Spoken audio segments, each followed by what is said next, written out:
오늘 전국 여러 곳에서 많은 이들이 세월호 희생자들의 죽음을 애도하고 가족들의 아픔에 동참하고 있습니다. 그리고 무엇보다도 세월호 탑승객들이 왜 그렇게 끔찍한 사고를 당해야 했는지 진실이 하루빨리 규명되기를 기원하고 있습니다.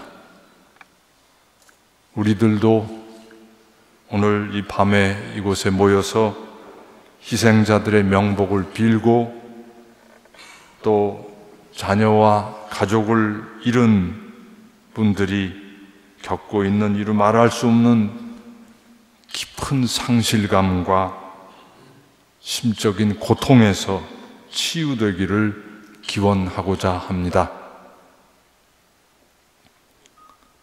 지난해 오늘 어처구니 없는 세월호 참사가 일어난 직후에 온 나라가 다 초상집이 되었습니다. 모두가 슬퍼했고 대통령까지 눈물을 흘리고 왜 이런 참사가 일어났는지 밝히겠다고 약속했습니다. 왜냐하면 이 참사가 일어난 그 전후 과정을 하나하나 따져보면 너무나 풀리지 않는 여러 가지 의혹들이 꼬리를 물고 나타났기 때문에 대통령도 그렇게 말씀하실 수밖에 없었다고 생각이 됩니다. 첫째로 세월호는 출항해서는 안 될 배였습니다. 1년 전 오늘 인천항은 최악의 기상 상황이었고 가시거리가 800m밖에 되지 않았습니다. 그때 출항한 배는 세월호 단 한 척뿐이었다고 합니다. 그리고 출항 당시 세월호는 규정된 화물의 약 2배의 물량을 과적을 했고, 그리고 그 엄청난 화물을 실으면서도 바닥에 고정하지도 않고 그냥 실었습니다.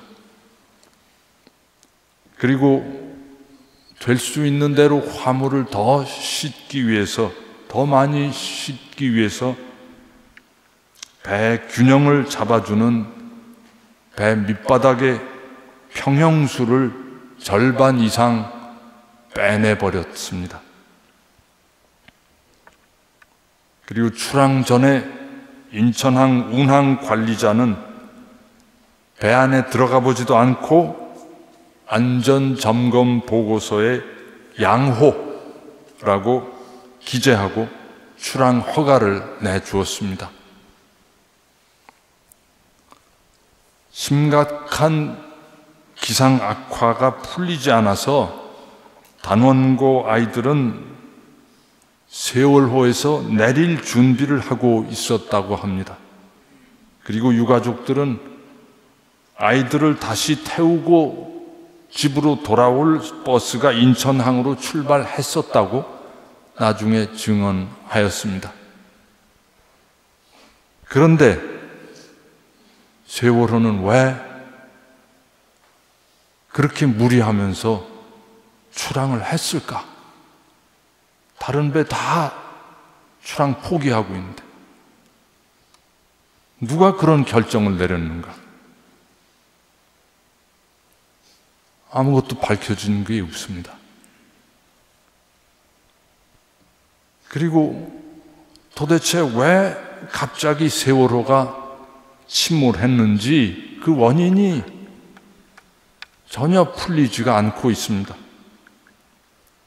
검찰 조사에 의하면 침몰 원인으로는 급변침, 그 방향을 갑작스럽게 이렇게 트는 거죠.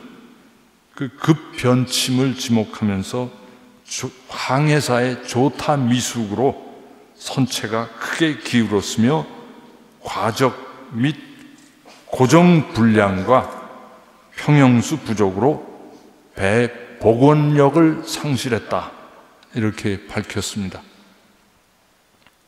그러나 급변침이라는 것은 사고의 결과이지 원인이 아닌 것 같습니다. 세월호가 그 항해사가 왜 갑자기 키를 급하게 방향을 틀었는지 거기에 대해서는 말이 없습니다.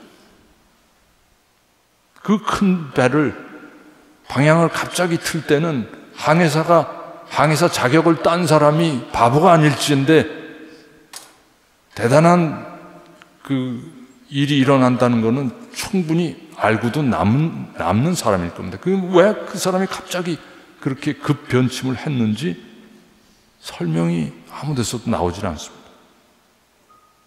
7,000톤이나 되는 세월호가 100여 분 만에 완전히 침몰했고 선체가 1초에 14도나 기울었다고 합니다. 전문가들은 이러한 급격한 그 침몰과 또 변침은 물리적으로도 가능하지 않다고 말합니다. 그리고 세월호가 침몰하면서 자기 발로 기어 나온 사람 말고는 해경이 들어가서 구조한 사람은 한 명도 없습니다. 세월호는 사고 후 1시간 동안 그저 가만히 있으라 하는 안내 방송 외에는 아무 조치도 취하지 않았습니다.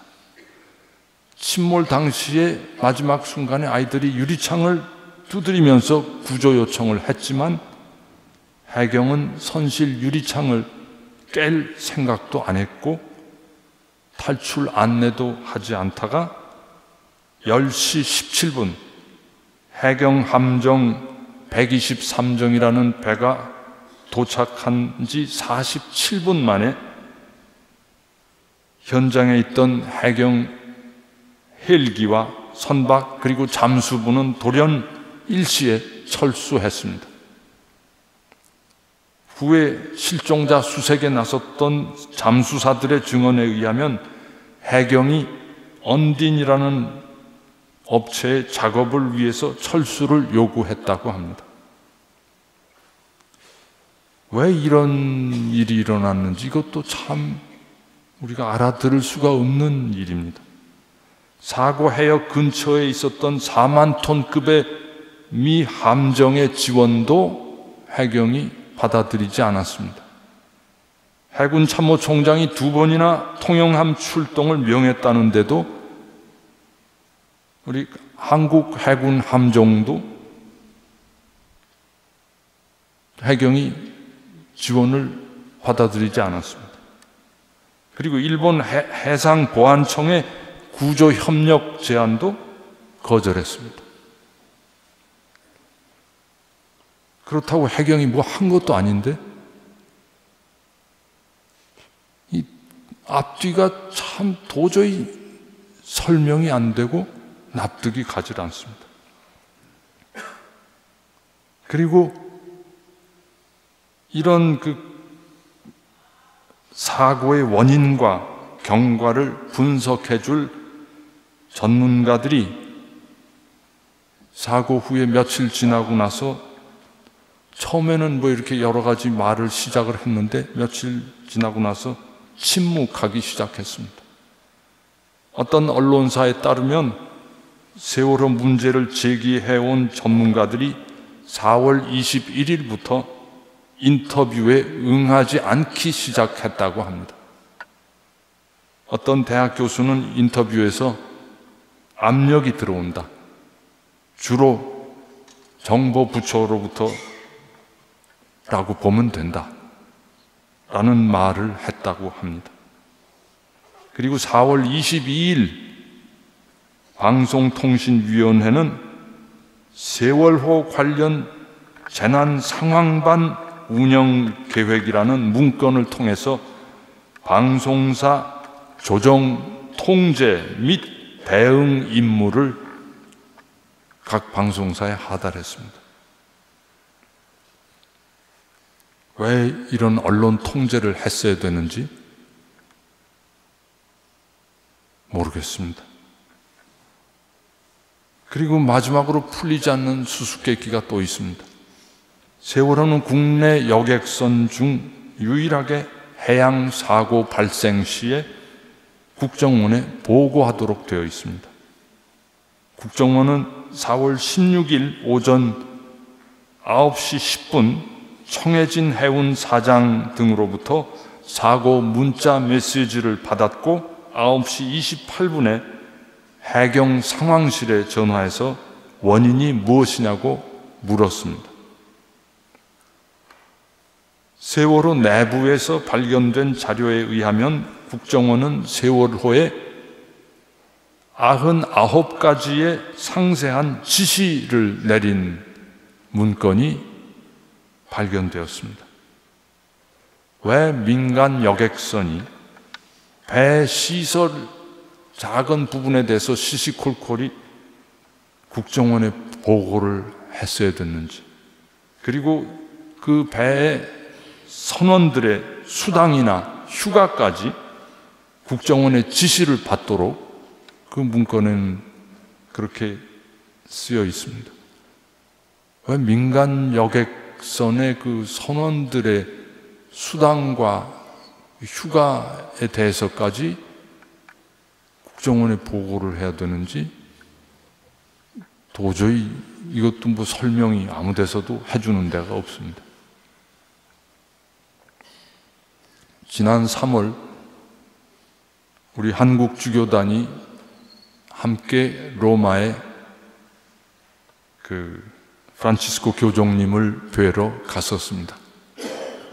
5년에 한 번씩 모든 세계 주교단들이 이렇게 교황청을 방문하도록 되어 있는 그 행사의 일환으로 갔습니다. 그때 교종께서 우리하고 만나셨을 때 제일 먼저 던지신 질문이 세월호 문제는 어떻게 되어 가고 있습니까? 이 말씀이었습니다. 이 질문에 대해서 제가 이렇게 답변 드렸습니다. 우리 한국 정부가 세월호 진상을 조사하겠다고 특별조사위원회를 조직하였는데 그 조직은 구성이 됐는데 실제로 조사는 한 발자국도 진척이 되지 못하고 있습니다. 저는 그렇게밖에 답변 드릴 수 없는 우리의 현실이 너무나도 부끄러웠습니다. 교종께서는 그때 한국 방문을 했을 때를 회상하시면서 세월호 가족들을 만났을 때 그들의 그 비통함이 잊을 수가 없고 아직도 내 가슴 속에 그대로 가라앉지 않고 있다고 그렇게 말씀해 주셨습니다. 세월호 참사 한 달 후인 5월 16일 대통령은 가족들과 만난 자리에서 분명히 이렇게 말씀하셨습니다. 특별법은 만들어야 하고 검경 수사 외에 특검도 해야 된다고 생각한다. 낱낱이 조사를 해야 된다고 생각합니다. 그런데 1년이 지나도록 그 특별조사위원회는 한 발자국도 내딛지를 못하고 있고 해양수산부는 세월호 특별조사위의 독립적 진실규명을 사실상 무력화하는 시행령을 발표했습니다. 해양수산부는 세월호 사고를 유발한 원인 제공의 기관들인 한국해운조합, 지방항만청, 한국선급, 선박안전기술공단 이런 그 기관들과 직접 연결된 그 상부 기관입니다. 간단히 말하면 직접 해양수산부는 사건의 피고의 입장이거나 아니면 피고와 아주 가까운 그런 위치에 있는 부서입니다. 피고 신분의 공무원이 세월호 진상규명의 실무 전체를 책임지고 조정하는 역할을 맡도록 하는 시행령은 사실은 진실규명을 하지 않겠다는 것과 다름없습니다. 그것은 마치 재판에서 피고의 가족 중 한 사람에게 판결을 내리라는 것이나 마찬가지 이야기입니다. 그러면서 정부는 자꾸 언론을 통해서 희생자 가족에게 보상비는 몇 억씩 줄 거라고 돈다발을 자꾸 펄럭이면서 마치 유가족들이 돈 이야기를 먼저 꺼낸 것처럼, 그래서 정부가 응하는 것처럼 이만큼 주겠다고 국민 여론을 호도하고 있습니다. 이것은 유가족들에 대한 정말 인격 모독이라고 생각합니다. 대통령 스스로 눈물을 흘리면서 하신 약속을 이런 식으로 정부 행정부가 변형하고 왜곡하면 국민이 국가를 어떻게 믿고 따르겠습니까?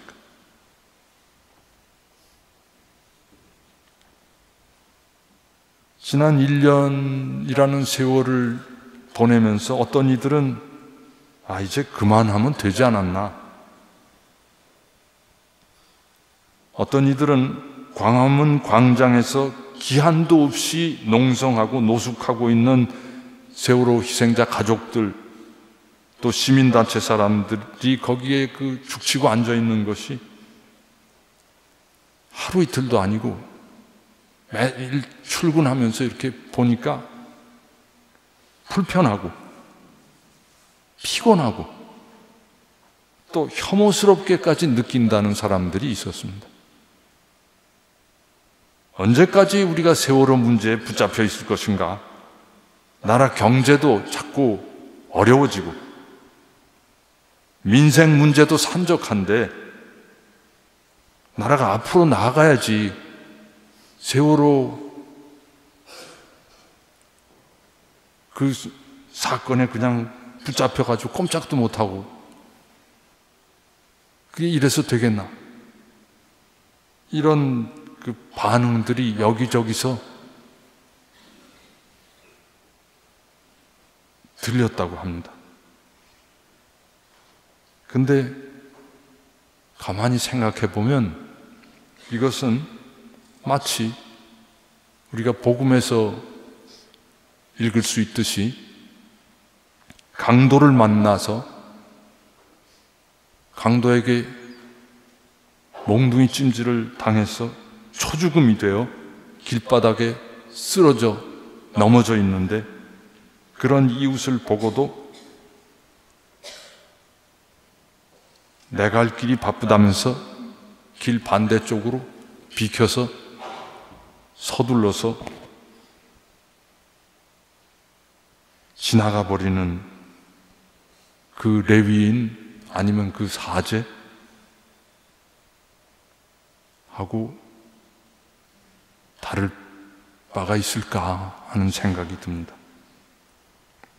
이웃 형제의 슬픔과 고통을 함께 나누어질 수 없는 오늘의 우리 현대인들, 우리 한국인들의 메마른 그 영혼의 그 감성이 너무 서글픕니다. 형제의 신음소리가 전혀 우리 가슴에 공명을 일으키지 못하는 콘크리트 벽 같은 그런 불통의 마음이 참으로 원망스럽습니다. 304명이나 되는 이웃 형제와 우리 아이들이 하루아침에 바다 밑으로 가라앉아 버린 사건의 충격이 온전히 전달되지 않는 오늘의 개인주의적 문화가 참으로 개탄스럽습니다. 국민을 보호하고 지키기 위해서 존재하는 국가 기관이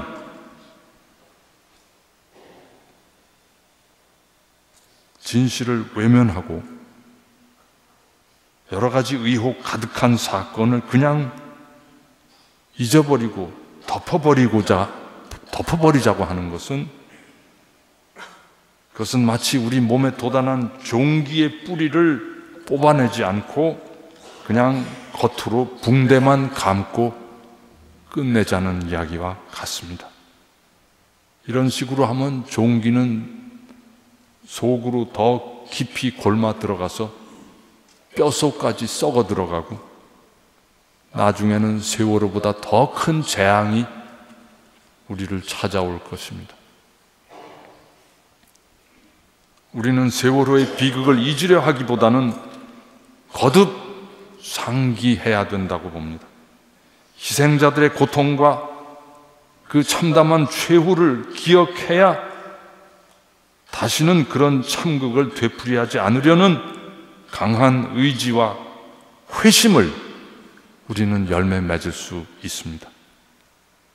세월호에 풀리지 않는 수수께끼를 자꾸 상기해서 질문하고 밝혀내려고 애써야 진실한 그 원인에 근접할 수 있고 또 그 사악한 원인을 제거할 수 있을 것입니다.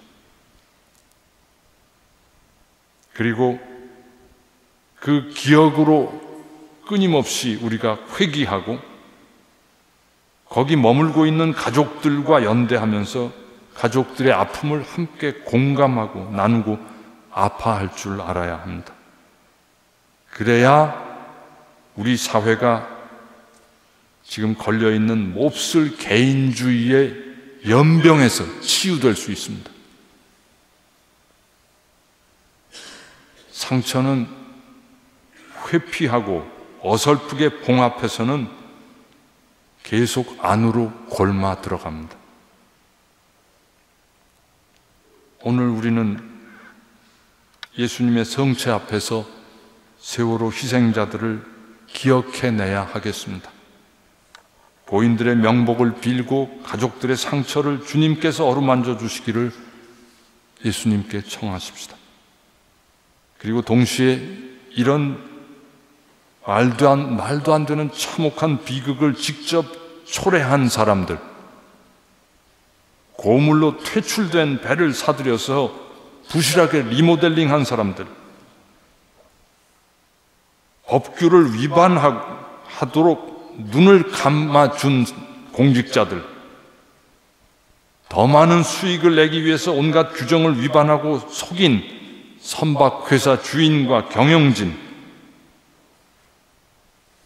아이들을 버려두고 먼저 도망쳐 나온 선원들, 이들이 자신의 죄를 진심으로 뉘우치고 회개하고 유가족들과 국민에게 용서를 청할 용기를 낼 수 있도록 그분들을 위해서 예수님께 기도합시다. 예수님은 진리에 대한 증언을 위해서 당신 목숨을 바치셨습니다. 사도들도 사람에게 순종하기보다 하느님께 순종하는 것이 마땅하다면서 예수님의 이름으로 가르치지 말라는 예루살렘 최고의회의 금령에도 불구하고 당신들이 십자가에 매달아 죽인 예수님을 하느님께서 다시 일으키셨습니다 하고 지치지 않고 증언하였습니다. 오늘 우리는 세월호 희생자들을 기억하면서 그들의 죽음을 둘러싼 불의와 의혹과 고통에 대해 침묵하지 말고 살아있는 증언을 하도록 초대받고 있다고 생각됩니다.